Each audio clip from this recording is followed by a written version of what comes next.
I would like to call to order the Novi Library Board of Trustees meeting this Thursday, September 11, 2025.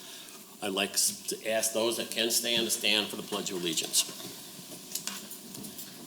I pledge allegiance to the flag of the United States of America and to the republic for which it stands, one nation, under God, indivisible, with liberty and justice for all. Thank you. First order of business tonight is roll call. I'll ask Carly to do the roll call. Trustee Bartlett. Here. Trustee Burke, as absent excused. Trustee Crawford. Here. Trustee Dooley. Here. Trustee Helvangus is present. Trustee Gavalapu is absent excused. Trustee Stirring. Present. And we do not have student representatives at this time. Second item of business is the approval of the agenda. We have the agenda in front of us, and I'll entertain a motion to approve that. Motion to approve. Second. Support. Whoops. Motion to approve the agenda has been approved and seconded. Any discussion? Hearing none, I'll ask the secretary to call the vote. Trustee Bartlett. Yes. Trustee Crawford. Yes. Trustee Dooley. Yes. Trustee Helvangus says yes. Trustee Stirring. Yes. Agenda passes 5-0.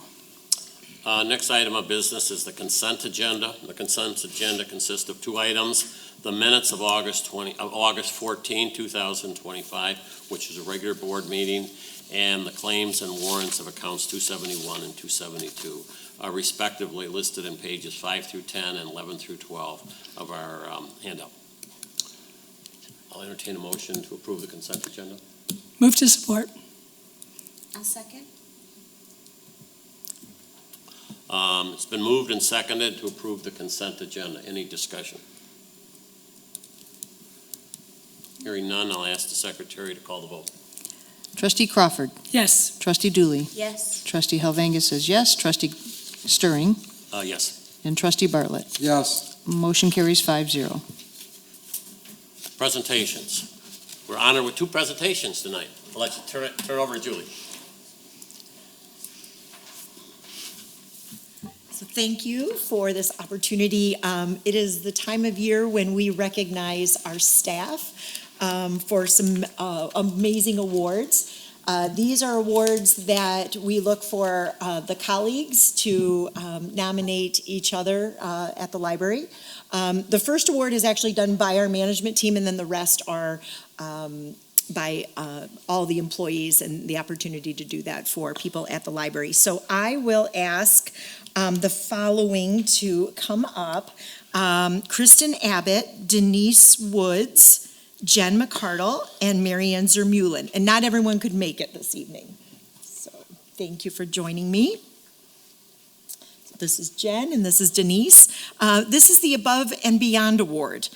This award recognizes a staff member by the library's management team who has been seen going above and beyond in their attempt to reach an annual goal or has made a significant impact on a library service, collection, or program for MPL that truly meets our mission of cultivate learning, inspire creativity, and foster inclusivity.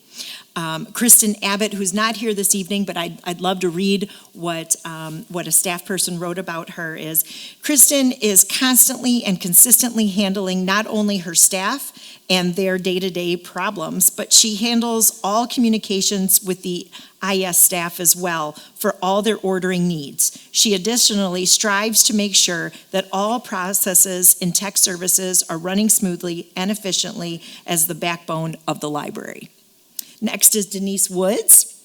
Over the last year, she has tackled so much to bring the library's workstations up to par. She has upgraded all of the staff workstations, which has been long overdue, ensuring everyone has a functioning computer. She has relentlessly worked to get the Envisionware printer payment machines consistently working and upgraded them when needed. And she is also extremely responsive for quick, in-the-minute help for anything from ink cartridges to cords malfunctioning to copiers on the fritz. Denise is such a great asset to the library and the IT team.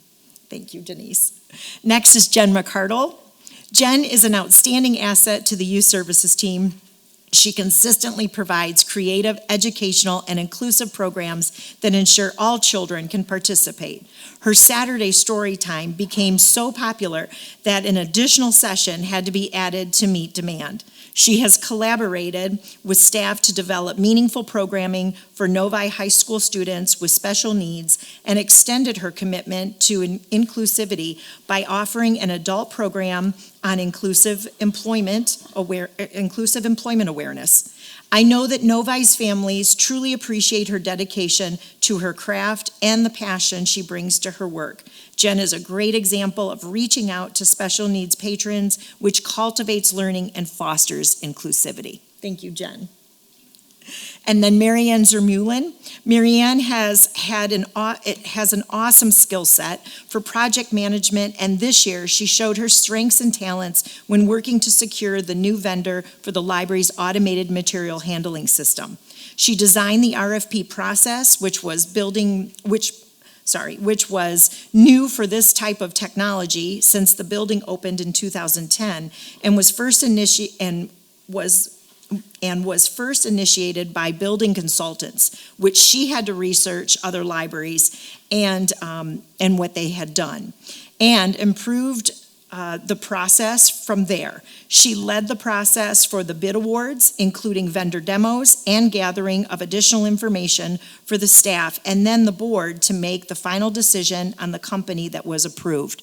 Marianne set up her support services team and the other staff that were involved in the project with all the paper documentation to make a positive decision for a system that will set us up for a long future with material handling. So I congratulate these 4 individuals. Jen, thank you so much. And Denise, thank you. I appreciate you both.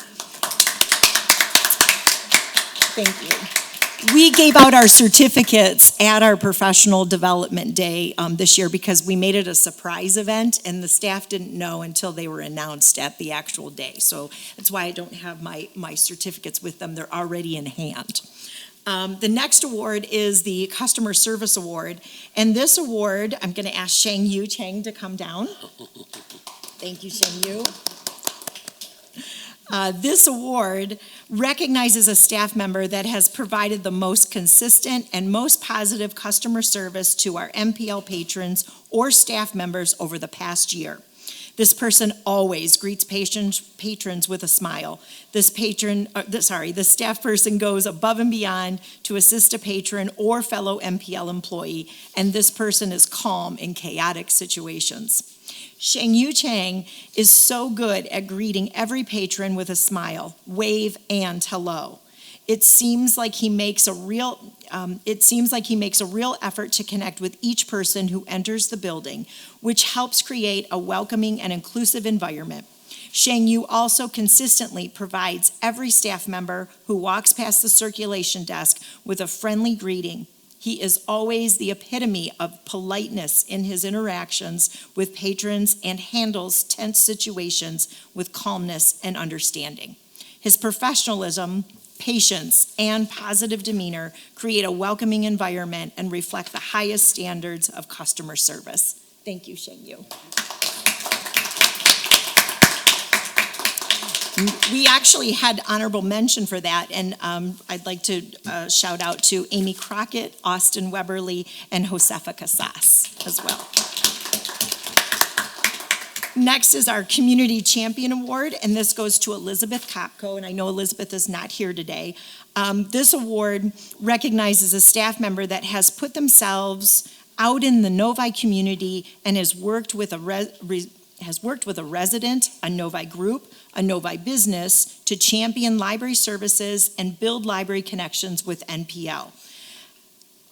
We ask questions like, how was the relationship formed and what impact was made for NPL with the resident group business connection and with the staff person. And this is what was said about Elizabeth. Elizabeth is exceptional at championing for older patrons, particularly those who reside in one of the retirement homes that we service for outreach. Whether she is helping someone who is visiting a person or dealing with an issue for someone calling from a retirement home, Elizabeth handles these professionally and maintains a fantastic individual relationship with many of the people who regularly use our programs. Through her diligence and great customer service, more people in Novi have had access to our library's interlibrary loaned materials. So congratulations to Elizabeth. And we also had some honorable mentions for that particular award: Shannon O'Leary, Tracy Pelletier, Mary Robinson, Emma DeCenso, and Jen McCardle. The next is the Excellent Feedback Award, and this is for Jill Wasson. This is leadership needs employee feedback to provide solutions that support the library's needs. And this award recognizes a staff member that provides regular feedback in a meaningful and positive way, maybe in a committee setting or not, that encourages other employees to share, creating an environment where all staff feel comfortable giving feedback. This award should only be given if the feedback wasn't submitted anonymously. And so this is what was said about Jill. Jill is so helpful with her coworkers and communicates in a positive manner and is willing to help and assist others. Jill provides consistently thoughtful and relevant feedback in committee meetings, often bringing in a different perspective and asking good questions that help further the discussion. She has also brought feedback directly to me, who is the person who wrote it, multiple times when she notices something happening in her department that needs to be addressed or clarified. So congratulations to Jill Wasson. And we had an honorable mention of Ray Manella for that award. The next award is Always Growing Award. This award recognizes a staff member that is always looking to grow in new ways, both professionally and personally. Growth isn't limited to career performance, but also considers how a staff member has grown personally as a leader, coworker, and individual. Also, we consider an employee who has just received a professional certification or has just graduated from a new field of study. And I'm excited to announce that Bindia Suryanian received this award, and Bindia is my bookkeeper in the admin office, and this is what I had to say about Bindia. She has grown tremendously in her role as bookkeeper over the last year. She received a certificate in budgeting and finance for public libraries from the University of Michigan in September 2024 after completing this coursework. She also prepared and led Budget 101 sessions in November of 2024 to help staff members understand the library's finances, which demonstrated her continued growth and confidence in her position. She did an amazing job this year honing her financial skills and taking it upon herself to initiate a learning opportunity with BS&A, which is the city's software, in order to learn more about it. This gave Bindia a great overview of the software and allowed her to ask further questions to improve our processes at the library. Secondly, she worked very closely with staff to help keep their budgets on track and looked for more efficient and cost-effective ways to purchase office and operating supplies for our organization. This resulted in significant savings for the library. She takes more initiative and has grown her confidence to dig deeper into the financial needs of the library. Congratulations to Bindia. And we also had some honorable mentions also for that award, which is Gail Anderson, Mallory Lindeman, Bailey Caswell-Kemp, and Jill Wasson as well.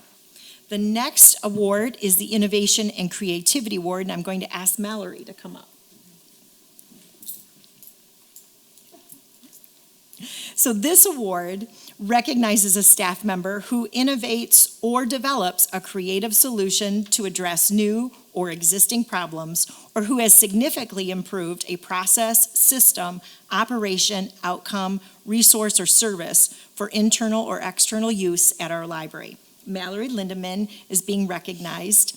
And since joining the I-Team, which is information technology, Mallory has come up with so many new and creative ideas and works hard to bring them to life. She is kind, patient, and always willing to help with any iCube-related questions. She created a sewing class in the iCube for our patrons who want to learn how to sew, which also promotes using the sewing machine in the iCube. These programs are always so successful, and Mallory does an amazing job with teaching them. Congratulations, Mallory. And some honorable mentions for that award: Sid Erickson, Jill Wasson, Eva Sobolchek, and Jen McCardle. Our next award is the Helping Hand Award. This is going to Taylor Price, and this award recognizes a staff member who is always willing to step in and help out when necessary, whether it be filling in when a person is absent, being there to listen and give advice to another staff member about things they are working on, or maybe offering help on a project or a program. And Taylor Price was recognized and nominated. And when there is a need, Taylor is always ready to spring into action and fill it. I appreciate her flexibility and her attitude that makes any task more fun. She is also a great sounding board for ideas and is happy to share her experience from programming. This year, Taylor started helping on the actual information desk for summer reading, assisting with checking in storytime backpacks while we worked to fill the early literacy librarian position, and is always willing to help coworkers with their programs. So we congratulate Taylor Price. And and there were honorable mentions of Kristen Abbott and Denise Woods as well for that. Our next one is the Inclusivity Award, and I'm going to ask Sarah Momini to come up.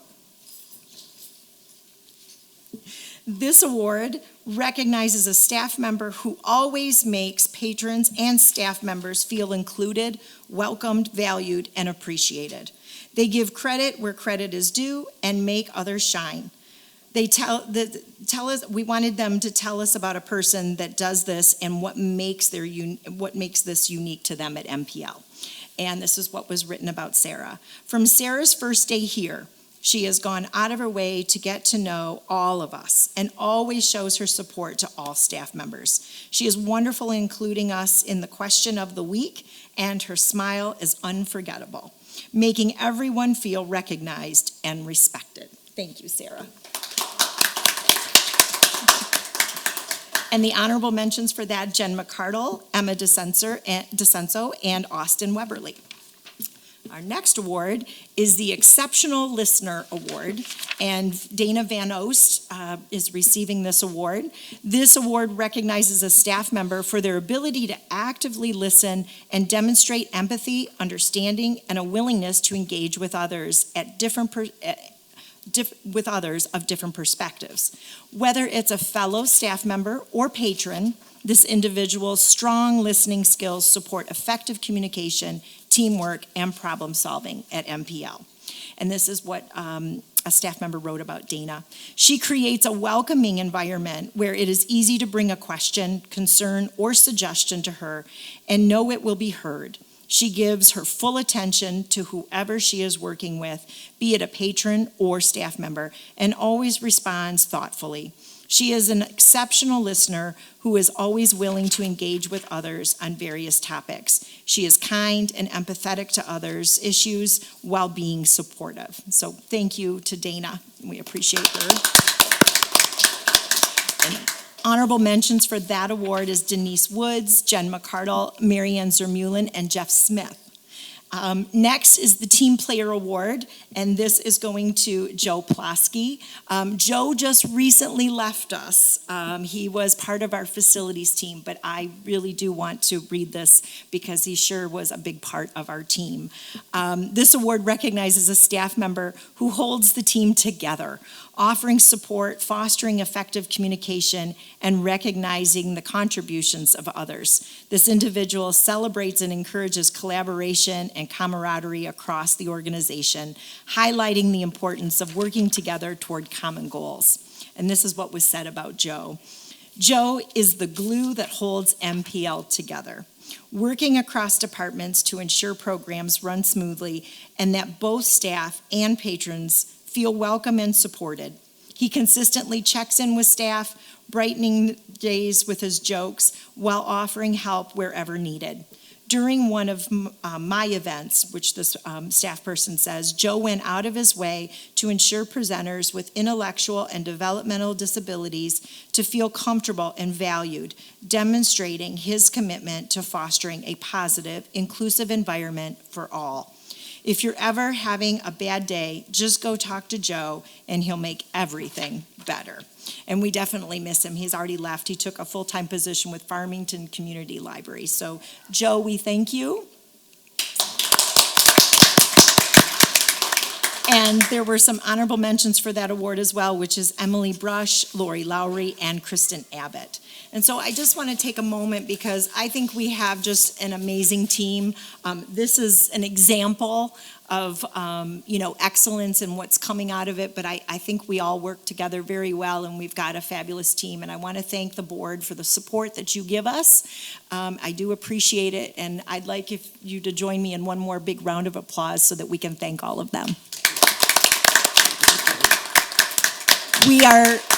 We are going to be taking them to dinner, President Stirring and I, next week. And for those who can't, I'll make sure that they go to lunch with me because I think it's important to celebrate and recognize these great accomplishments. So I thank you all for your time tonight, and I thank you all for joining me.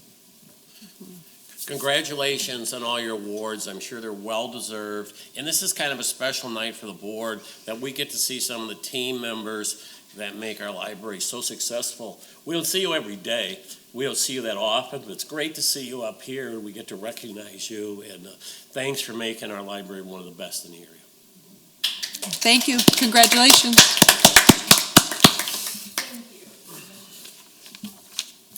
All right, now I'd like to welcome Ray Minella and Danielle Major up. They're going to share with you the summer reading presentation on the summer reading 2025. It's not there. Usually it's right on the thing. I'm gonna have to log in.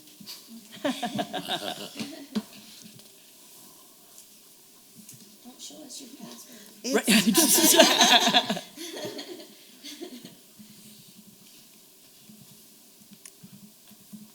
couldn't remember it anyway.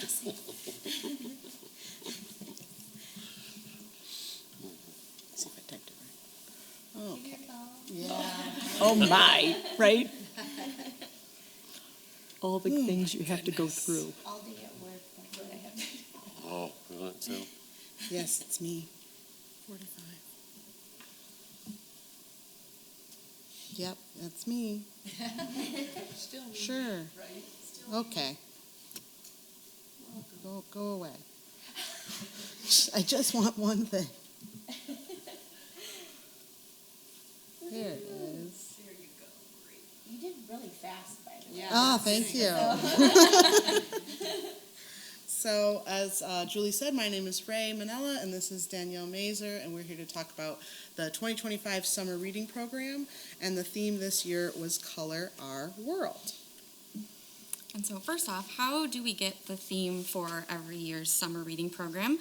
The Novi Public Library is a part of CSLP, or the Collaborative Summer Library Program, which is a nonprofit organization providing high quality and affordable materials and resources for summer reading programs across the U.S. Their mission is to collaborate with library professionals to develop adaptable summer reading resources and programs that support literacy, learning, and connection for all ages. The 2025 artwork was created in partnership between illustrator Mike Mullen, graphic design branding studio Methodical, and writer-cartoonist Allison Graybill. Patrons were offered two ways that they could participate in the summer reading program. One was a physical paper log included in our summer reading brochure, or they were able to participate virtually through Beanstack, which is available as a website or as an app. MPL uses Beanstack for all of our reading challenges. It is an online platform and mobile app to create accounts that they can log their reading, books read, minutes read, or reading-like activities. And our goal for summer reading is divided up by age group. The birth through kindergarten or going into kindergarten category, we ask them to read 50 books. First grade through fourth grade, 20 books. Fifth grade going into eighth grade, 8 books. And then ninth grade through 12th grade, and our adult participants, we ask them to read 4 books. And the thinking behind that is when you're little, your books are shorter, so you can read more of them. And then as you get older, your books are getting longer, or in a case of adults, they've got more responsibilities. So maybe it's hard for someone to sit down and read 10 books like they did when they were 12, but maybe they can read 4 over the summer. In addition to like the active programs of summer reading, we have passive programs and displays. So down here, this beautiful display was on our first floor reference desk, and that was created by Danielle. She does a lot of our first floor desk displays, and she brings together covers of books and information about summer reading, and we hope to inspire people coming into the library. Maybe they see those books or they're right at kids' eye level, so they want to see if they want to check out that book. And with the theme being Color Our World, a lot of the books featured art and artists. And then upstairs, Shannon O'Leary created our display, and she had this beautiful rainbow effect. So she had white books at the end on each side, and then across the way from left to right, she had different book covers that had the different colors, and they really flowed. If you didn't see it, it was really beautiful how she went from one color to the next. And then one of our passive programs that the kids really enjoy is Danielle cut out different shapes, and the kids could, with crayon or pencil or whatever, write their name on a shape. We collected the shapes back, and then as time went on throughout the summer, Danielle made that beautiful art piece on the back in the youth area on the windows. So that's really fun. The kids love to see it, and they like to see what comes out of it. So how many people participate throughout the summer? We had 2,438 signups in total, and about half of that finished, just over half. And I think it's really nice to see that we do have participation across all ages. Completion, is less than who signs up, but it's really nice to see that we've got people of all ages participating. And particularly with our teen group, they can be our hardest to collect. But our teen librarians really worked hard this year at the end of the school year in Teen Space and then in our teen lounge upstairs, not only advertising the program, but we really worked too on what books we bought to be interesting as prizes for them. And so those teen librarians really know their subject matter for YA books. And so we advertised a little bit as incentive to the teens, hey, if you do this, read 4 books, you could get your own book for free. So we saw an increase in teens, I think, this year. And then we do have a lot of adults. They're one of our larger sign-up groups, and we do have a lot that complete the summer reading program, and they really enjoy it too. So yeah, we had 40,195 books logged. That's about 16.5 books per person who participated with us this summer.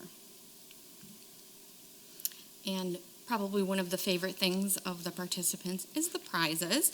So everyone who simply signed up for summer reading, regardless of age, was able to pick a prize from one of our treasure chests.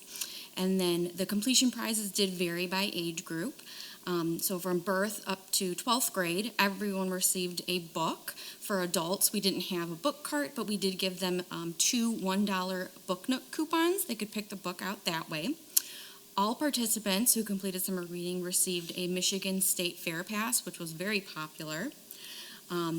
Those that were in birth up to going into kindergarten, we had a wonderful finale party at the library with lots of fun activities on our patio, and it was a big hit. And then for those going first up to 12th grade, we did do a certificate for Paradise Park where they could use to access one of the activities for free. In addition, for those individual prizes, we did have some raffles. So along with a certificate going to Paradise Park, 40 winners were chosen, grades 1st through 12th grade, to get a ticket to a grand finale event, a big party we had at Paradise Park. Basically, it was all inclusive. They got wristbands. They could do whatever they want, food, ice cream. They had a lot of fun. For the Michigan State Fair, we were able to pick 4 winners to receive an ultimate wristband that they could use that weekend. For our adult participants, we had a NPL picnic blanket and cooler as the raffle. And then going back down to our youngest participants, birth to going into kindergarten, we chose 5 winners, and they all got a very art-themed, age-appropriate gift basket. We just had our final parent come in and get that basket today, and she was so excited. It was like a bag full of all sorts of goodies, and like she said, age-appropriate, fun, art-themed crayons and puzzles and bath time things, bath paint for the water time. So in addition to all of the reading that we push for summer reading, we also do lots of programming in the summer. If you pay super close attention to our calendars, you might see us slow it down a bit in May because we're getting ready to ramp up for the summer programming, all of our librarians and other staff members that do programming. So this year we had iCube Teen Invasion. They did some zine making, and you can see a picture there where they did little bookcases. That was really popular, and I think we're planning to bring that back for adults. They did like Shrinky Dinks, this old school art project. The My Library Quest, we did have a teen participate and win something for that. I hosted 2 adult coloring evening, which is just like a nice night, come and color, relax, chit chat. We have our Summer Song Fest, Tuesday Tunes on the Patio. Jen did some art tours of the library. We had some open art studios for kids, rainbow sensory exploration. Our team really went into that art theme this year. We have a lot of really creative artists in our community, so they had a lot of fun with that. And we just really enjoy kind of theming programming in the summer to summer reading, so we can always tell everyone, well, if you enjoyed this, make sure you sign up for summer reading. We want to make sure to thank our sponsors for summer reading, so Paradise Park, the Friends, the City of Novi, the Michigan State Fair, the Novi Community School District, the Goddard School, Novi Rotary, Vibe Credit Union, and then O'Brien and Sullivan Funeral Homes. And as I mentioned previously, we do use the Beanstack software all year round, so patrons and the community can participate and log their reading not only in the summertime, but basically we have reading challenges for all ages, birth up to adult. Ongoing ones include our 1,000 books before kindergarten, 500 books before middle school, and 100 books before graduation. Ray has developed for 3 or 4 years. This is the fourth. Next year will be the 4th year. An adult reading challenge, which goes the entire year.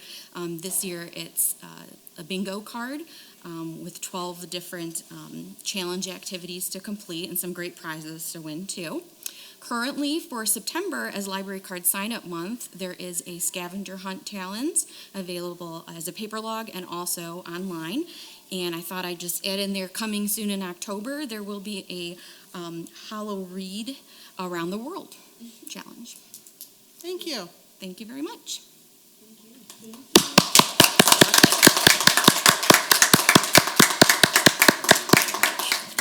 Thank you, Ray. Thank you, Danielle. Thank you. It was obviously a very successful program based on the information you gave us, but also in our communication section in our packet today, we even have a thank you from one of the participants that took part in that. So we're hearing a wonderful program from all sides. Thank you very much.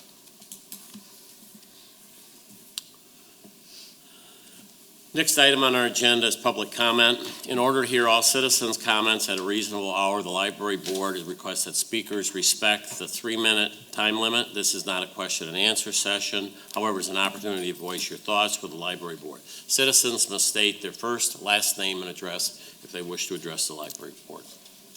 Bye-bye. Anybody coming to a podium? I scared everybody away. Thank you again. Yes.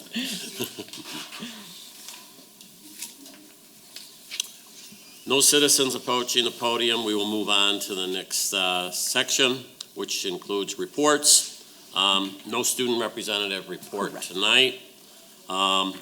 There is a memo in regard to the Novi Youth Council transition. It's kind of a replacement of sorts for the Novi Youth Council. Personally, I thought the Novi Youth Council did very well as it related to the library.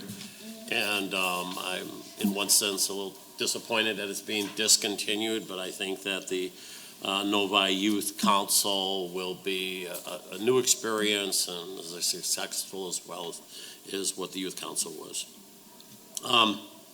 Next item on the agenda is my report. A couple things I want to talk about tonight. First of all, I want to congratulate the Friends, the end of the season for the Song Fest. I had the privilege of attending, I think, 2 of the Song Fest since our last meeting, and that was extremely successful. And kind of the highlights were at the last meeting, there was kind of a contest between Julie and Brian, who could sell the most raffle tickets on behalf of their respective alma mater. Yes. But I think that because of that, and all the other people that contributed to the baskets raised over $1,500 this year. Yeah. And for the that summer. was probably about $500, $600 Just on higher that, than was yeah. expected. Yeah, we brought in, And so Yeah. that contest between the alma maters was a good one. extremely successful. But everybody sat close together and everything. we did, we all got along, we took photos together and everything. We were very kind. Secondly, just want to remind everybody that the library's having an open house Sunday, September 21 in the afternoon. And we've done this for, So this will be our second year. I remember last year, and I was Yep. trying to remember if we did a year before. But a nice opportunity for people to explore the library, to visit, maybe see things they haven't seen before. And so an open house on Sunday, September 21. And then likewise, maybe getting a little far ahead in the calendar, but on October 26th is the 65th anniversary of the library, Yes. also on a Sunday afternoon. So keep those things in mind coming forward. Yes. The other thing I'm going to talk about, and I don't normally talk about action items during this time, but we have a rather important action item coming up, and I want to highlight it a little Sure. bit. Just because I think it's worth talking about many times. Anyway, and that's the motion that we're asking council to increase the millage for the library by an amount of 0.2 mils. And this would occur only at the time that the existing 0.3471 mils expires, which means, although there may be 2 different millages at that time, if approved, it will be less than what the millage, the total millage currently provides for the library. So that's coming up. There's in our action packet today. I hope they all study that carefully and vote on that diligently as you think. But we want to recognize that there's been no millage increase to the library since the library the new building was created some 15 years ago, and that tripled in size. And so there hasn't been an increase since then. And once again, this really isn't an increase. It's still less, but it's just taking it's reducing the building millage up to 0.2 mils. And on average, 1,200 people per day visit the library each day that it's open. And based on our strategic study, current residents in Novi pay considerably less per person than in other libraries of similar size.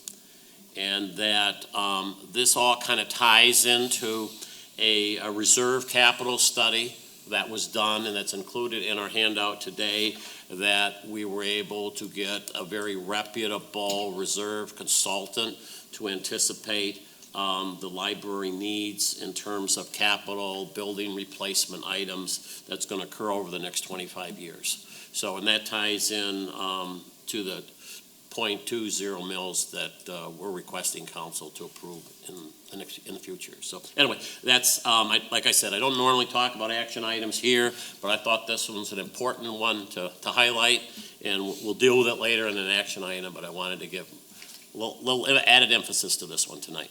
I appreciate that, thank you. And with that, we're going to turn it over to the treasurer's report. That wasn't the treasurer's report? That was not the treasurer's report. You may speak on the same topic, though, but it's not the Okay. treasurer's report. I'm not going to go through a lot of details on the list, just to let you know that we're still not on the under audited numbers for last year. Correct. But as expected, we are coming out better than what we originally looked at. We did not come below $100,000 deficit, but we're just over. Some of the same, problems or opportunities are there, which is the estimated millage came through at a higher rate, and some of our other expenses came in a bit lower. But so it wasn't as bad as it looks. The main thing, as Mark alluded to, is we do have the reserve study that we've included in this packet.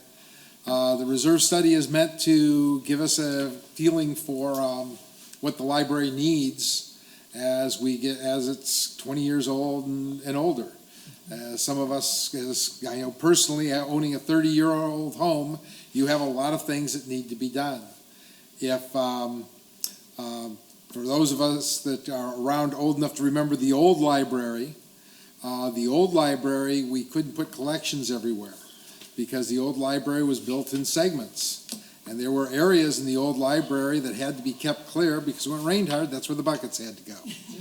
And hopefully the reserve study is designed to say, okay, what do we need to do to get ahead of this? What do we need to do? And essentially it's taking out a couple $100,000 a year from our budget that right now we don't have.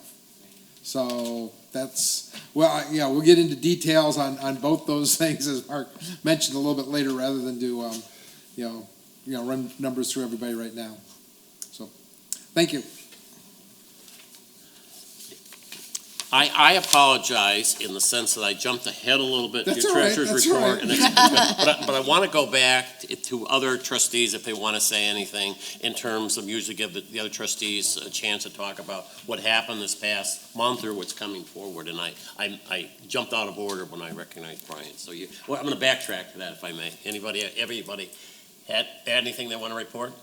No. No? No, well, I sold my house. Well, that's good. That's good. Wow.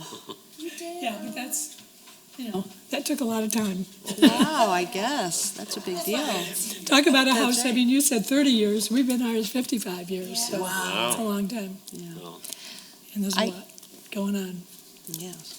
I did attend a webinar called Critical Data Storytelling for Libraries, and it was really well done. Somebody named Dr. Kate McDowell was the presenter, and she had lots of good ideas, and she has a book that I probably will buy, just because I think that's very interesting.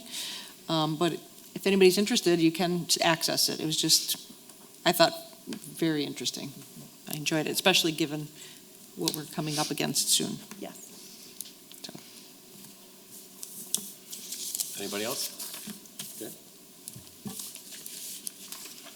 Did you have anything else on the treasurer's report? Any questions to the treasurer on the treasurer's report? Okay. In that case, going to follow the agenda again. Getting back to the agenda, the director's report. Okay, I am on page 34, and I am recognizing our October anniversaries and for years of service. Our first is Patricia Amiskardari. Pat has been with us for 23 years. She is in our support services department as one of our clerks, so congratulations to Pat. Next is Kit Ming Tang. Kit's celebrating 17 years. She's with our support services department as one of our shelvers. Then we have Kristen Abbott, 16 years, also in support services, specifically with technical services and all the processing and ordering that happens. Next, to my left, Amy Crockett, celebrating 4 years in our administration department, and she is our wonderful meeting coordinator. So thank you, Amy, and happy anniversary. And then we have Lori Mullins, who's celebrating her first year already. I can't believe it went so fast. I remember when Lori started. And she is in our support services department as one of our clerks as well. Below, I wanted to call out Mary Robinson, Emma DeCenso, and Tracy Pelletier. They went with me over to Fox Run for their expo. We get invited every year. This is a great opportunity for us to do library card sign up, which we had a number of, and to outreach, and connect with our residents there. It's their expo where they learn about all the different clubs that happen at Fox Run. We then find out the clubs, because then we can make connections with them and see if we have, a program that we might be able to tie in with them.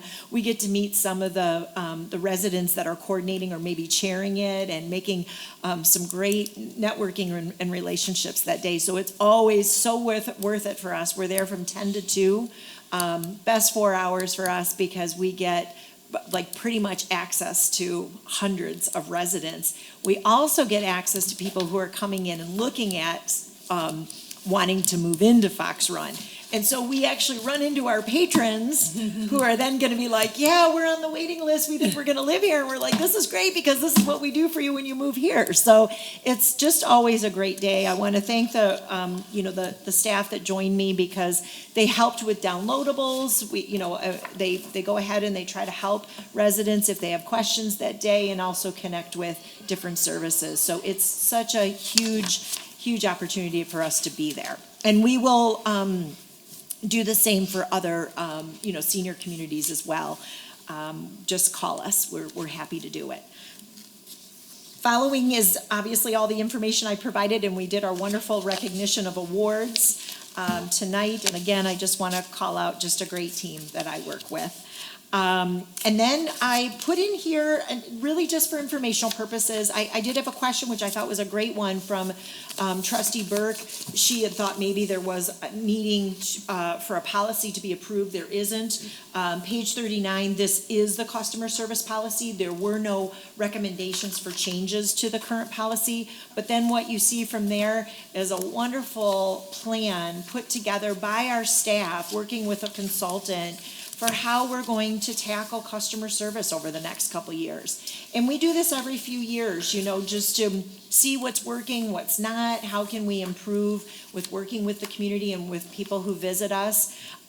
This stemmed from when we did the customer service shopper. Do you remember that? And you all got the results of that as well. So this is more work that came from that. And we even had the customer service shopper at our professional development day in August. So you can see bookmarks that have now been created, which, are helpful to the staff, because some of those policies are very big, and yet maybe we just need those major points. This is helpful for them.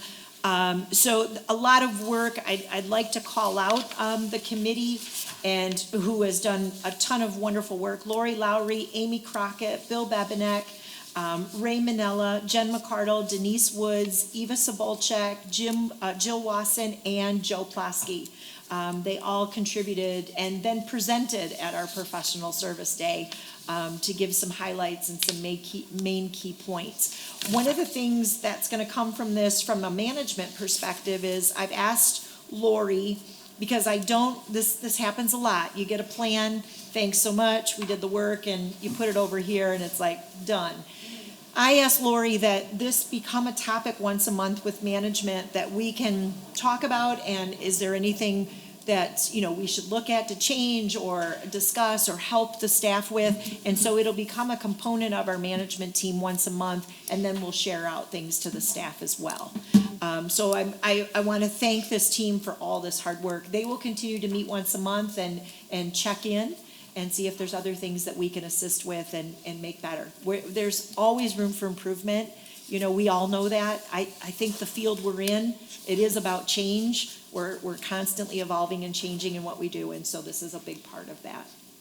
Julie, could I ask you about these bookmarks? Yeah. The topics, are these the most prevalent questions, or these are Yes. these are the problem areas, right? These are correct. These are things that they need to go to quickly. The top ones? Yes. Okay. Yeah, great question. Yep. So we want to make it easy for the staff. Sometimes it can be uncomfortable.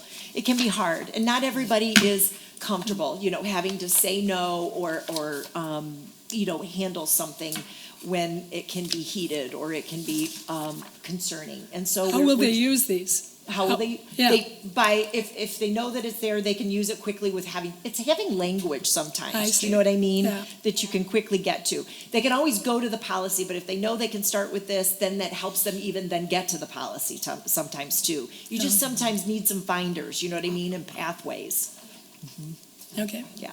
So they'll be available like on the counter and everything Yes, they'll be too? available, staff, and actually, we're adding them to our admin office as well, because if someone comes in from that perspective, we might be able to use it in that fashion too, so, yeah. This actually was driven from the staff, they were looking for some things like this to help them. Yep. Any other questions about that? No, I was just gonna say, and sometimes having it written too is easier when, Yes. so it's not just, promise, it's not you, it's our Right. policy, you know, Right. that's always nice too. Absolutely, and if it's in a few different formats, then it's really important, like it Right. kind of sets a tone. Right, Yeah. right. So this might be something for later, but, because I know that when you have the QR codes, it goes to the public-facing policy, right? Yes. So one thing that you might consider, and I would ask maybe the social team or the tech team about it, is if there's like a UTM code that they could put by the URL so that you can track how many times your staff has to reference this. Oh, okay. Because that's something to just give you more data. It's a data point, so you know like how many times the staff actually has to go to this to help them interact. If they don't know how to do that, it has to do a lot with like Google tracking, but Okay. I think that there could be a way, and your staff is really creative and amazing, they could figure out a way to track that data for you. Because I think from a management perspective, that might be You'll see it. something that you'd like to see. Very good. No, I appreciate Yeah. that. Thank you. I will definitely bring that up with Dana. I'll start with her Yeah. and then our IT department. Awesome. Thank you. Coming up, I always like to give you some, programs that are coming. We've got a Fraud Fighters.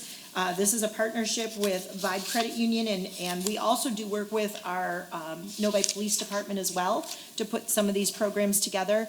I also wanted to include, because we participate in Veterans Day and the event, but this is such a great program for our high school students to be writing and submitting a piece of work about veterans, that I called it out because if you know of any, if you'd like to pass this on, but also to be aware of it, and there is a day that will be celebrated with the city. And then Mark shared, there is a big invitation in your packet. You all also received them, I know, by email, but the 65th is coming. We've got a great planning committee, lots of great things planned. It will not be a quiet library day. I want to put that out there right now, in case someone's watching and they think they're going to study. It's going to be loud. We're putting the band actually in the library and not in the meeting room, because we want people to have fun and just have a great day. So we'll make sure we put that out there, but, maybe some of the study rooms, you might be able to use those, but it's going to be a fun day for all of us. We do want to celebrate. And then following, I have reports that I've included from all of, the assistant directors and managers. I am happy to entertain any questions that you might have. I also included some information on page 85 about the Friends and their Kaleidoscope series that's coming up, as well as their e-news and the Novi Historical Commission's agenda that they had for their August meeting as well. So, any questions that I can answer? All right, thank you so much. This is the point in time in our meeting that we have a second offering for a public comment. I don't see anybody here, so I don't think we're going to have anybody at our second public comment. Committee reports. I'm going to ask if there's any committee member or chair that wants to speak about what happened with their committee, if it's not an action item coming up later on. No? Okay. Seeing nobody, moving into the fun time. Matters for library board action. These are some lengthy ones. They sure are. First item is acknowledge that City Council's dissolution of the Novi Youth Council and the creation of the Mayor's Youth Forum with direction for the library director to pursue a separate library student representative position on the library board and engagement of library staff at the youth forum for informational gathering purposes.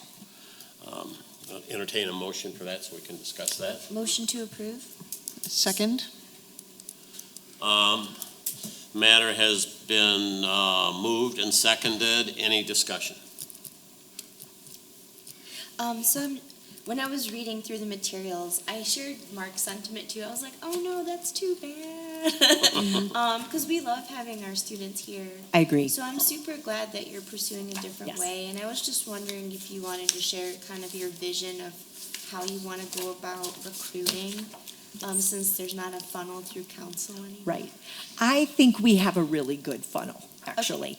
And that is because of our teen space that we have designed. And we see, close to 40-plus kids a day, Monday through Friday. Mm-hmm. And the teen lounge now that close to 30, today, it was packed.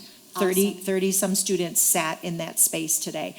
I think we will be able to put this out, and I've actually asked a staff person already to see if she'd be interested in doing some interviewing. We'll look for, I'll look to get examples of an application, put that together, and also put together what, which we have a good idea of what the student rep did, but put together a really good description of what we're looking for and the commitment, and then put it out. So I'm not worried. I'll be very honest. And we've been hearing from parents, I'd like to hear more from students, I'll be honest. But we've been hearing from a lot of parents because we had a volunteer program for teens. We had to put it on hiatus because we were hiring new people in that role. It will be coming back. And so I know that there is, there's people out there who are interested in wanting to get back together with connecting with the library in that capacity, as in either teen advisory board, which Yeah. is another avenue, or with this program and us putting it out and getting some feedback. I don't think we'll have any problem. So we're planning on one for now. That's what I'm thinking. Yeah. The way I saw it, I think it's enough that one student could do it. Yeah. We could always see the demand. Yeah. And I have no problem if we had two. Yeah. And if we end up with some, two really good kids that seem like they're, gung-ho about it. And I do want them to be passionate enough that they know that they are going to need to be a voice for teens. And so I want to see that. And not it just be something that they're putting on a resume, and sometimes that happens. We've had really good students, but sometimes we get a lot of, action, and sometimes we don't. And so I'd kind of like to funnel that out a little bit, and we'll get to do that now on our own instead of through youth council, and ask those, questions and hear directly. So, yeah. Do we envision it being like a 2-year term? I Like would like it to originally? be. That's what it was in the past, and Yeah. I think if we can find, it's my hope that we can get this started by January-ish. It might take some time, but if we get that person started, they're in their, freshman year or even sophomore year, they'd still have those 2 years to finish it out. So, Thank you, yeah, Julie. absolutely. Been moved, seconded, and discussed, unless there's more discussion? If not, I'll ask the secretary to take the vote. Trustee Dooley. Yes. Trustee Helvangus says yes. Trustee Stirring. Yes. Trustee Bartlett. Yes. Trustee Crawford. Yes. Motion carries 5-0. Wonderful. Thank you so much for your support on that.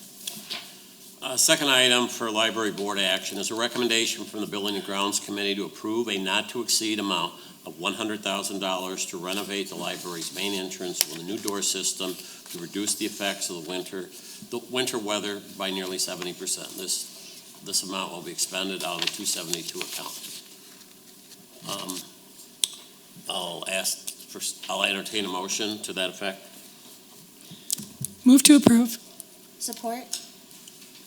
It's been moved and seconded to approve a not to exceed $100,000 to renovate the library's main entrance with a new door system. Open for discussion.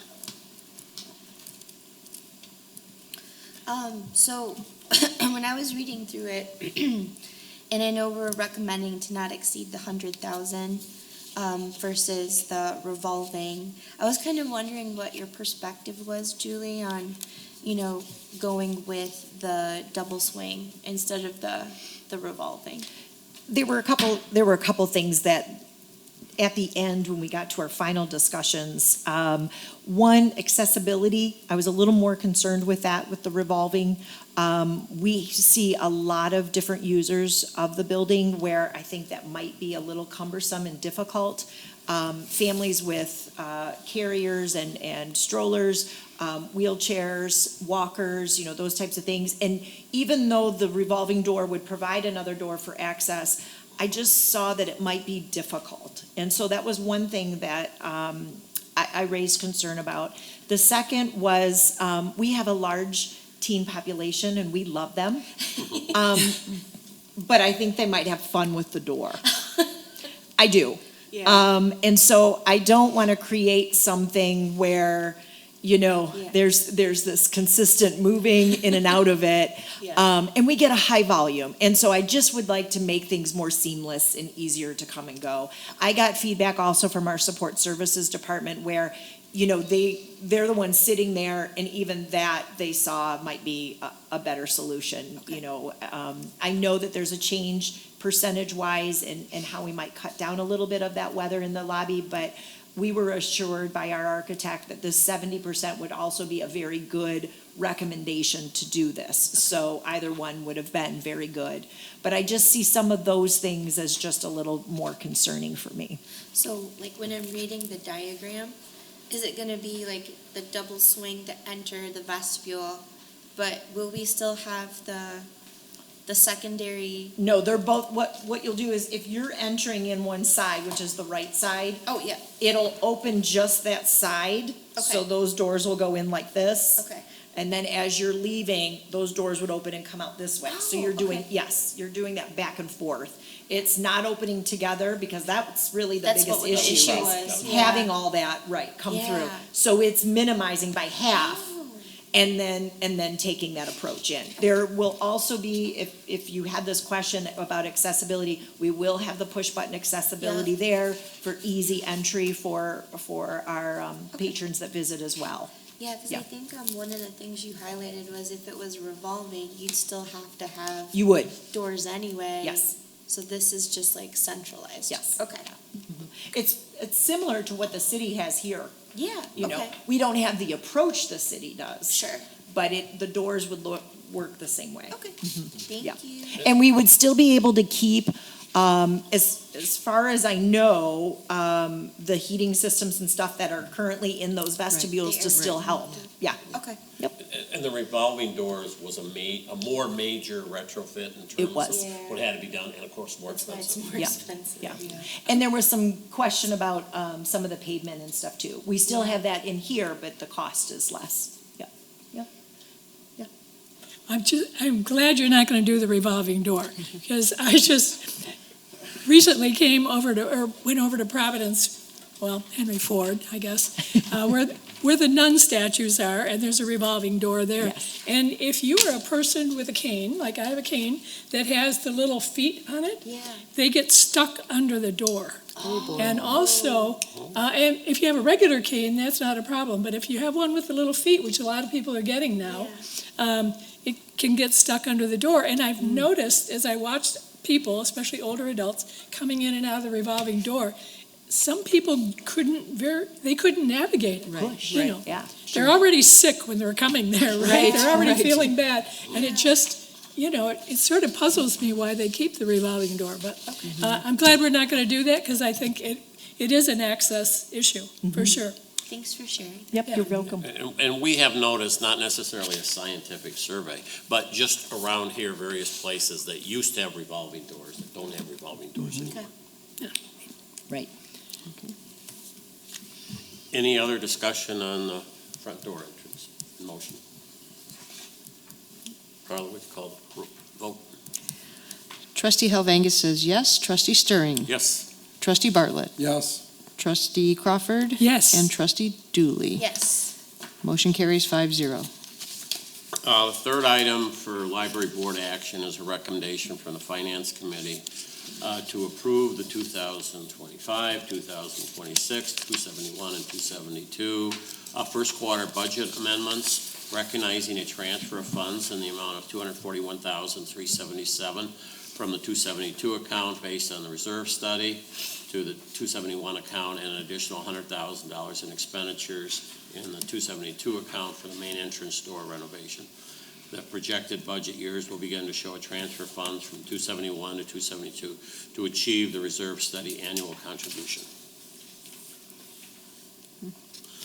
I'll entertain that motion. Move to approve. I'll second. Okay, been moved and seconded. Been moved and seconded, open for discussion. Any discussion on the recommendation for the quarterly budget amendments? Okay, now you get the full report. Fire away. If you look at, start looking at the page 21, there are some things put in here that are more related, also related to the next amendment that you can probably just ignore for this point. For example, when you go out on the first page of the budget amendment, which I'm looking at 21, you'll see on the top yellow where it talks about the additional millage, that kicks in starting in 2007, 2028.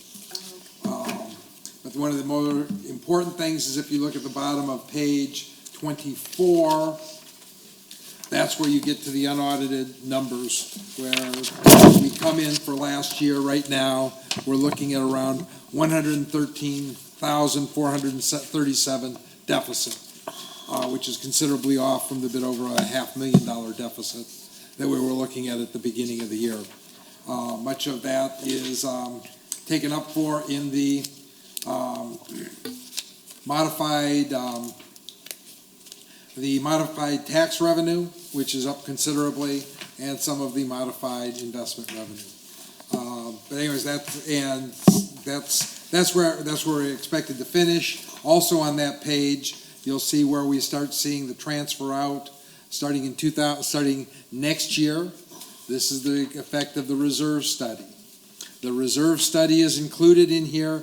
The reserve study is highlights what we put in each year. It goes up about 2.5% a year, starting at 196 in 2026, 2027, and going into 200,000.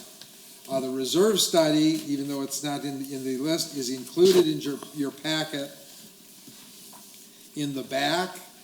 I want to point out a couple of graphs that they have in here to try to show you what we're trying to get to.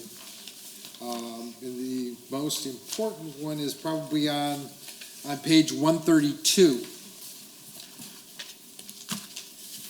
132, we're trying to get to the point where expenses to the building are on the top blue line, where we're making payments and we keep a surplus in a 272 account rather than following the red line. And these are all based on a study that they did of our building, walking around the building and estimating what needs to be repaired when, when we need to put a roof in, the length of the windows. They spent a full day and a half or so walking around, and these folks have done a number of studies like this where they've gone through the entire building and basically told us where in the next 20 to 25 years things are going to break, or we can anticipate things are going to break. That is not a perfect science, however, and that's why you put the money into an account and you move money from your operations over into an account that you have to spend down. And you'll also notice on page 25, we are spending the 272 down quite a bit. What we just approved, the front door, and one we approved a few weeks ago, which is the automated book return system. Right. When we discussed that, the issue was, do we make our patrons potentially sit out a year without an automated book return? Right. And we decided that, no, we're going to go in, we're going to replace it now. Mm-hmm. So that's basically what we're looking to approve, are those changes to the to the budgetary document, and we'll entertain any questions. I did have a question on the 132 page, with that graphic that you pointed out. Yeah. It does look at the 35, 36. It comes down to that white line there, which, I guess, is that okay to get it that close? The folks told us that you can expect that. Okay, Again, we get back to, this is not an exact of science. course. But they say you can't come into years where you're going to have to, you're going to get very close Get to close to even there. even. Okay. Yeah. I was impressed with the study. Boy, it was extensive. Oh, yeah, but but man, there's it was a, really, There's also an Interesting. excellent chart at the beginning that goes through their analysis as far as what is, no, it's right. was it the very beginning? Yeah, this basically is their analysis on what's included and what's not included.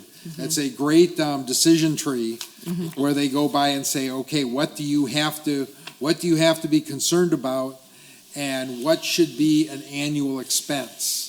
And we found ourselves going through, when we started discussing different parts of the building, going through this tree, and they have done quite a bit of very impressive work with it.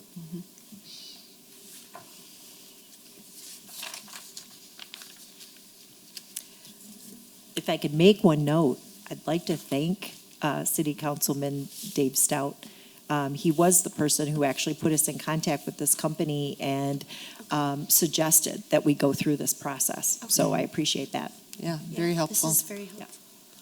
So I guess the idea, the information that we've gathered now is if we don't, let's say we don't go for the millage, we would be having to not spend that chunk of the budget that we currently have in order to make sure that we're solvent to pay for all the items that we have. So we really need more money in order to do this.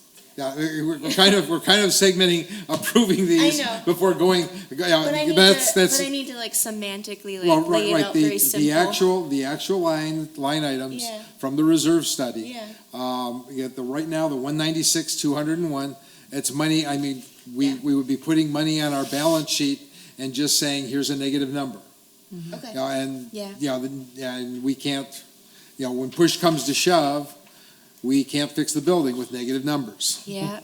And when I was looking at it, within the next 5 years, there's 17 items that need to get done. Right.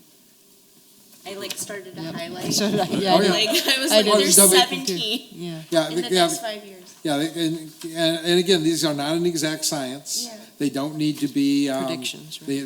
They may go, but But it's they important have for us to know. they have life cycle charts, and Sure. they've done this for multiple companies, and they do this for multiple commercial buildings. Okay. Where, most of us are not, qualified to do that. Yeah. And generally speaking, I don't think you want to start playing catch up with some of these major No. things. No. That could be Right. so much more expensive. Right. Okay. Right. Okay. Any further discussion? Well, I guess if we're gonna trust them, right? Yeah. If we wanted the study, so they would tell us.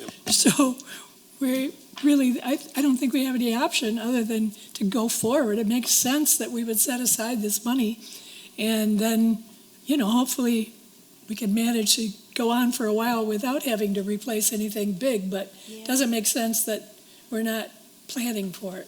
So Right. I don't think it would be fair to the public, to let the building go. Yeah. So I'm pleased with the study. I didn't really understand it that much when I was going through it, to be It's a perfectly lot. honest. Yeah. There was so much Interesting. material there. I thought, just give me a summary at the end so that I can understand this. But- Kathy and I are liking that. I'm like, in simple terms, Yeah. where are we gonna be? Generally, you have to put away about starting about $200,000 a Yeah. year, Okay. with a number that gradually increases over the Yeah. course of time. Okay. But if you put that away each year, then you would have enough to repair or replace those items, which won't necessarily be exactly $200,000 a Right, year. They may exactly. be more or less, but by Yeah. putting But it that gets you a lot approximate closer. $200,000 a year away each year, you would have the money when you need it to replace that item. And if I could add something, you've been wonderful stewards. You have. Yeah. You've had the 272 account that was earmarked specifically for building related, and for many years, we didn't come into these larger expenses. Right. And now we are. Now we are. I mean, It's time. President Stirring was accurate when he said, really, the building is 15 years, and now we're just starting to see these major Sure. expenses. And I think you've made very good at budget time, good decisions for saying yes to something that has to be replaced or not, Yeah. and having those very good discussions. I don't think you are wasting money. I think you're doing very well. But what you've done now is you've shown a study that will make you every year put aside money to be diligent for what we know is coming, right? So, but you do still have a very good reserve that's there, that's going to build, that you're going to need, no matter We are gonna what. need it, Yes. yeah. And instead of us amateurs guessing Right. at how much we Exactly. have to Yes. decide to cover Now we these, know. Right. we have the You have- professionals Yes. with a lot of experience Right. as to how long these things last and how much they cost Yes. to give us that guidance in advance. These are the numbers that you have to put aside now Yeah. to make sure you have it when you need it. This was very helpful This to was me, so I can tell you. Yeah, it's Yes. amazing. This was very What good. was really scary is if we don't do this, it said we're negative over 5 mil. Like, at the end of the day, like after we spend to fix everything, if we don't do this now, Right. that would be Or so scary something down the really line. bad happens Yeah. and you're stuck sometimes instead of planning, you're putting in more money because you're not Yeah. planning. That can happen as well. That would be so So, scary, yeah. yeah. Okay. Any other discussion? Carla, would you take the vote? Call the vote. Trustee Stirring, Yes. trustee Bartlett, Yes. trustee Crawford, Yes. trustee Dooley, Yes. trustee Helvangus says yes, motion carries 5-0. Fourth, and I think final board action for tonight. Yes. Getting up there in higher numbers, these things. Recommendation from the Finance Committee to request that Novi City Council approve an additional capital and operating millage in the amount of .2000 mils for the library, beginning in the year after the expiration of the approximate .3471 millage for the construction of library building, based upon the attorney information. That's contained in pages 139 to 142. I'll entertain a motion for that. So moved. Support. It's been moved and supported to recommend that request that Novi City Council approve an additional capital and operating millage in the amount of .200 mils for the library. Any discussion? Has been moved and seconded. Okay, this proposal basically is enabling the Finance Committee to start discussions with City Council and to actually present to City Council the proposed replacement of the .34 millage, that's, I think, for the bond for the building with the .2. Now, that should give us some cushion to get that $200,000 per year done. Also, at the end of the note, there's a note from me, basically talking about the, linking this to the strategic study that we did. The strategic study said that the Novi Library was behind other libraries in the area as far as funding, and the funding that strategic libraries put out was very simple. We take the taxable amount from our citizens, we divide by the number of citizens. You get a number per potential patron for the citizenry. And for libraries of our size, scope, and essentially the demographic of our base compared to other similar communities in the region, they averaged $76 per patron. With this change, with everything that's starting in 2007, 2008, We come in at $74.28 per patron, below the average. But I'd like to remind everybody that the library study was done in 2023, based on 2022 numbers. If you use the most absolute conservative estimate for inflation, a 2022 dollar is worth $1.10 today. Now, and if you look in our reserve study, they have an inflation table that blows that out of the water, that basically says it's much worse than that.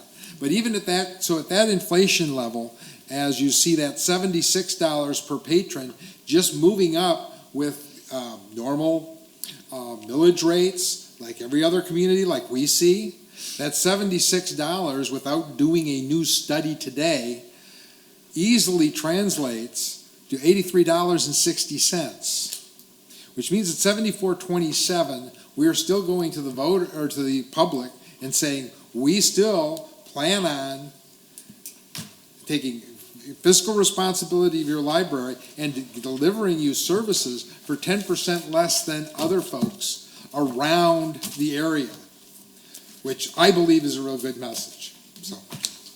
A good message and a good value when you consider all the things that our library does. I mean, Right. and I wanted to thank you, Brian. You mentioned something about these numbers at a previous meeting, and I was glad to see it in writing because I wanted to remember the exact numbers. But to me, that is just stunning for what Novi does, to be so much less than the That was average. So, shocking. But now I also, your memo kind of helps me understand why you're saying 0.2 mil. Because part of me was like, why aren't you going higher? Like, if we're not doing 0.347 anymore, why can't we do 0.3? But then now I understand your math, because you're trying to still be responsible with what the average per resident would be. Well, that, and we are looking at 0.2 of asking for $1 million. There's a certain sticker shock to that. Yeah. right. And I'm trying to avoid sticker shock. I mean, at 0.34, you're looking at going to well over. You're looking to eclipse somewhere around the $1.5 million level. Sure. And I think $1 million. I think $1 million's not going to be the easiest thing to get through, quite frankly. But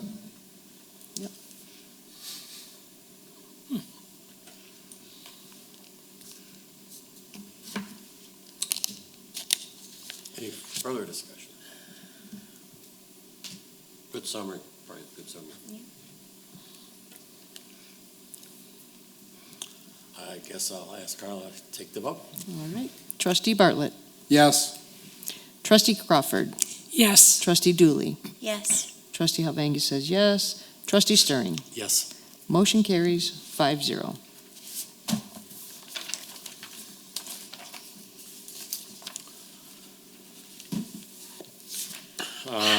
There's some communications in our handout.